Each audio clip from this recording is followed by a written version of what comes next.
اعوذ باللہ من الشیطان الرجیم بسم اللہ الرحمن الرحیم وَلَهُ مَا فِي السَّمَاوَاتِ وَالْأَرْضِ، اور اسی کا ہے جو کچھ آسمانوں میں ہے اور جو کچھ زمینوں میں ہے۔ زمین و آسمان میں جتنا کچھ بھی ہے سب کس کا ہے؟ اللہ کا ہے۔ حقیقی مالک وہ اللہ تعالیٰ کی ذات ہے۔ تو دنیا میں جو ہم کہتے ہیں یہ چیز میری ہے، یہ میری ہے، یہ میری ہے، اس کا مالک میں ہوں، حتیٰ کہ کورٹ میں کیس بھی کر دیتے ہیں یہ میری چیز ہے، اس کا مالک میں ہوں، فلاں نے قبضہ کر لیا ہے۔ تو یہ جو مالک ہیں ہم عارضی طور پر ہیں، یہ اللہ نے ہمیں چیزیں دی ہیں تو ہم مالک بن گئے ہیں۔ حقیقی مالک رب کی ذات ہے، ہم عارضی مالک ہیں۔ ہاں اگر اللہ کا کوئی پیارا بن جائے تو رب ساری دنیا اس کو دے دیتا ہے، سبحان اللہ۔ حبیب کائنات علیہ الصلوۃ والسلام سے بڑھ کے پیارا کون ہوگا؟ کسی نے خوب کہا ہے، نعتیہ شعر ہے لیکن رب کی طرف سے کہتے ہوئے کہتے ہیں، میں خالق ساری دنیا دا تو مالک ساری دنیا دا، کسے منگتے نو نہ موڑی خزانے سارے تیرے نے، سبحان اللہ۔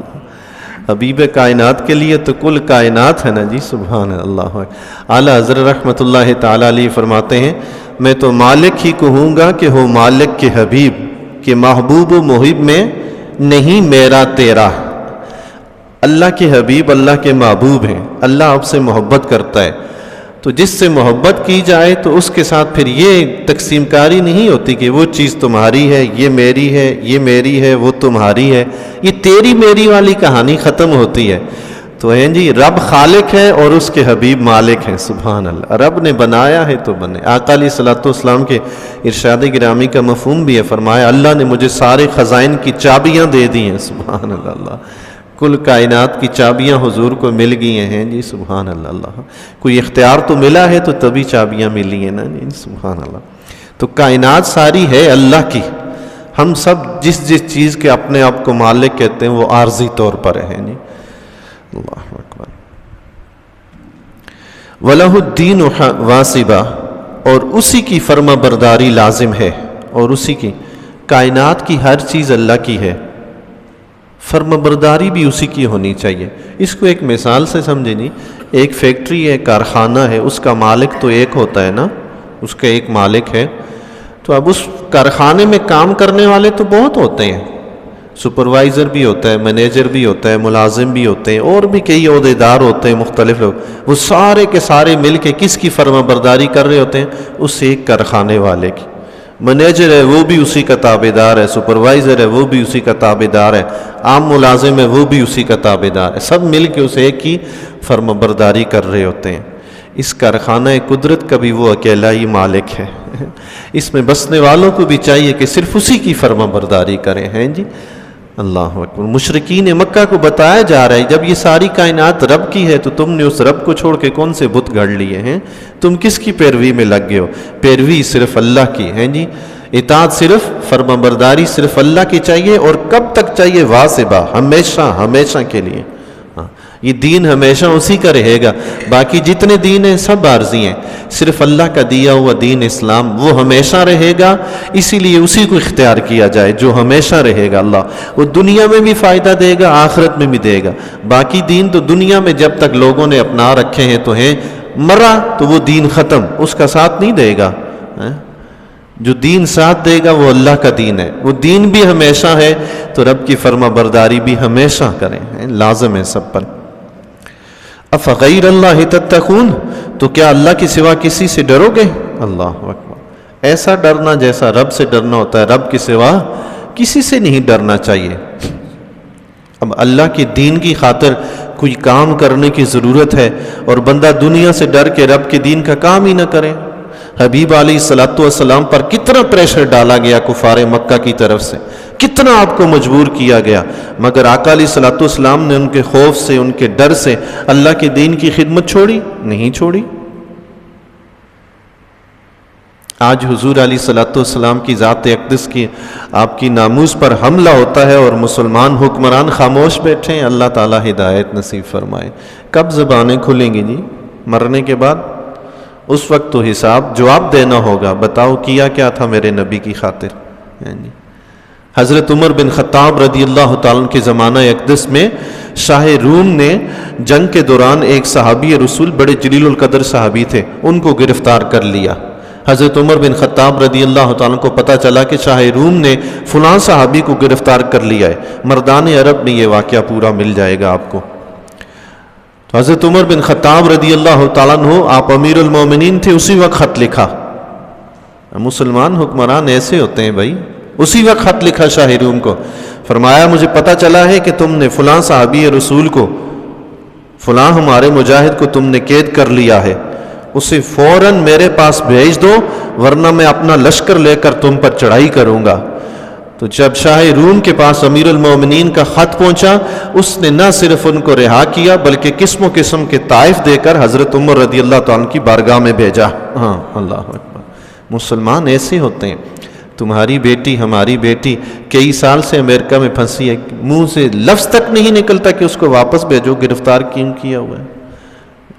حضور علیہ الصلوۃ والسلام کی ناموس پر، عزت پر حملہ ہوتا ہے، مسلمان حکمران کی زبان سے لفظ نہیں نکلتا۔ کیسا حکمران ہے بھائی، کیسا حکمران ہے؟ یہ طاقت جو تمہیں دی ہے نا، اللہ کی دی ہوئی ہے، اللہ کی دی ہوئی طاقت کو اللہ کے راستے میں خرچ کریں۔ رب نے فرمایا جو کچھ زمینوں میں ہے اللہ کا ہے، جو کچھ آسمانوں میں ہے اللہ کا ہے۔ جب تم اللہ کی خاطر آگے بڑھو گے نا، زمین سے آنے والی مصیبت کو بھی رب روکے گا، آسمان سے آنے والی مصیبت کو بھی رب روکے گا، جب ہے ہی سب کچھ اس کا۔ ہاں، لیکن جب تم نے اللہ کا کام ہی چھوڑ دیا تو جو زمین سے مصیبت آئے گی وہ بھی پہنچے گی، جو آسمان سے آئے گی وہ بھی پہنچے گی، رب نہیں روکے گا۔ جب ہے سب کچھ رب کا تو رب کے بن کر کھڑے ہو جاؤ نا، رب کے دین کی خاطر ذرا۔ زمین و آسمان میں ہر چیز اس کی ہے تو ہر چیز سے وہ تمہاری حفاظت کرنی بھی جانتا ہے۔ آگے تو بڑھو، اللہ اکبر۔ وَمَا بِكُم مِّن نِّعْمَةٍ فَمِنَ اللَّهِ، اور تمہارے پاس جو نعمت ہے وہ سب اللہ کی طرف سے ہے۔ سبحان اللہ، اللہ، سب نعمت کس کی طرف سے ہے؟ باقی ساری چھوڑیں، ہماری جان ہمارے ساتھ ہمیشہ ہر وقت، ہمارے جسم کے اعضاء یہ کس کھاتے میں خرچ ہوتے ہیں؟ ہماری زبان سے کیا نکلتا ہے؟ کیا اللہ کی دین کی خاطر یہ کچھ بولتی ہے یا اللہ کے دشمنوں کی ہمیشہ حمایت کرتی رہتی ہے؟ دی اللہ نے ہے، حمایت اللہ کے دشمنوں کی۔ یہ جسم دیا اللہ تعالیٰ نے ہے اور اس کی نافرمانی میں صرف ہو رہا ہے۔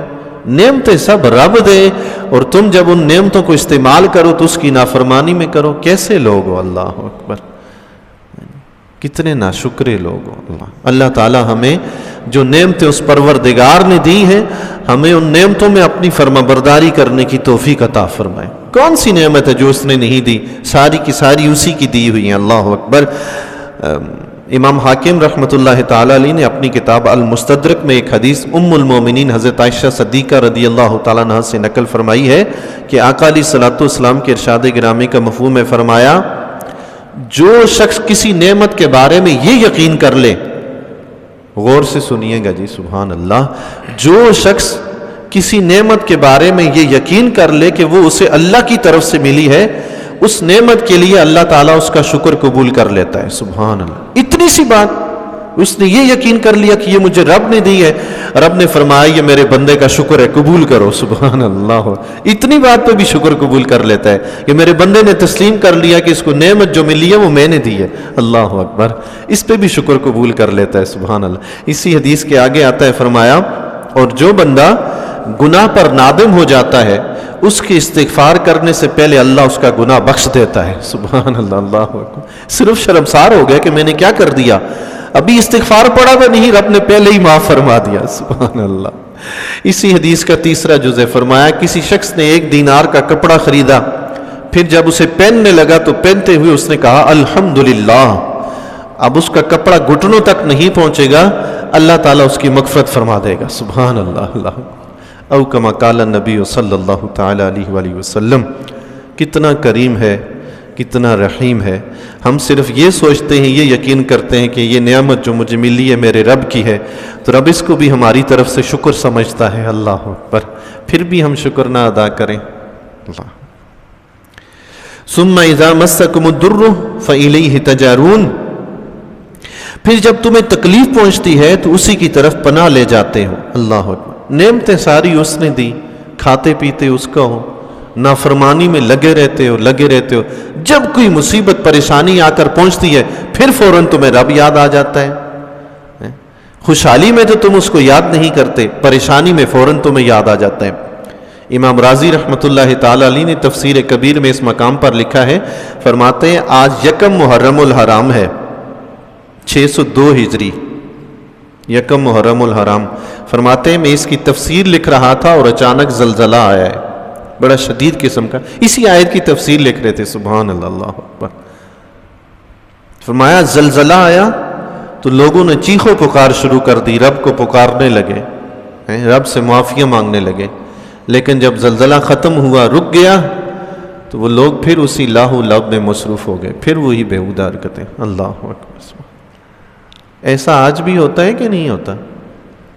سینما ہال میں بیٹھے ہوں گے، شراب خانوں میں بیٹھے ہوں گے، گندی جگہوں پر بیٹھے ہوں گے، زلزلہ آئے گا تو اٹھ کے باہر بھاگیں گے، یا اللہ معاف فرما، یا اللہ معاف فرما، استغفر اللہ ربی من کل ذنب، لا الہ الا اللہ، توبہ و استغفار بھی جاری ہے، کلمہ بھی جاری ہے، رب کو پکار بھی رہے ہیں۔ جو ہی زلزلہ ختم ہوا پھر اسی شراب خانے میں جا بیٹھے۔ اللہ، اپنے رب کے ساتھ ایسی بے وفائی نہ کرو بھائی، وہ تو ایسا کریم ہے کہ جو اس سے وفا کرتا ہے نا، وہ وفا کا پورا پورا حساب بھی دیتا ہے، بلکہ اس سے دگنا لوٹاتا ہے۔ اس کے ساتھ وفا تو کریں۔ اللہ، علامہ اقبال رحمۃ اللہ تعالی علیہ فرماتے ہیں کہ محمد سے وفا تو نے تو ہم تیرے ہیں، یہ جہاں چیز ہے کیا، لوح و قلم تیرے ہیں۔ سبحان تیری قدرت، اللہ اللہ، یہ دنیا کیا چیز ہے میرے بندے، جب تو میرے نبی کا ہو جائے گا ساری دنیا تیرے حوالے، تیرا سارا جہان تیرے حوالے کر دیں گے۔ اللہ، سبحان تیری قدرت میرے مولا۔ ثم اذا کشف الضر عنکم، پھر جب وہ تم سے برائی ٹال دیتا ہے، تکلیف پریشانی مصیبت دور کر دیتا ہے، اذا فریق منکم بربہم یشرکون، تو پھر اچانک تم میں سے ایک گروہ ہے جو اس کے ساتھ شریک ٹھہرانے لگتا ہے، اپنے رب کے ساتھ شریک ٹھہرانے لگتا ہے۔ کفار مکہ کا یہی حال تھا، مصیبت پریشانی کوئی آتی، جس طرح زلزلہ آ جاتا ہے، فوراً رب کو پکارتے تھے، فوراً رب کو یاد کرتے تھے، لیکن جب تکلیف پریشانی مصیبت دور ہو گئی پھر وہی بت پرستی میں مبتلا۔ رب کا مقابل کون ہو سکتا ہے؟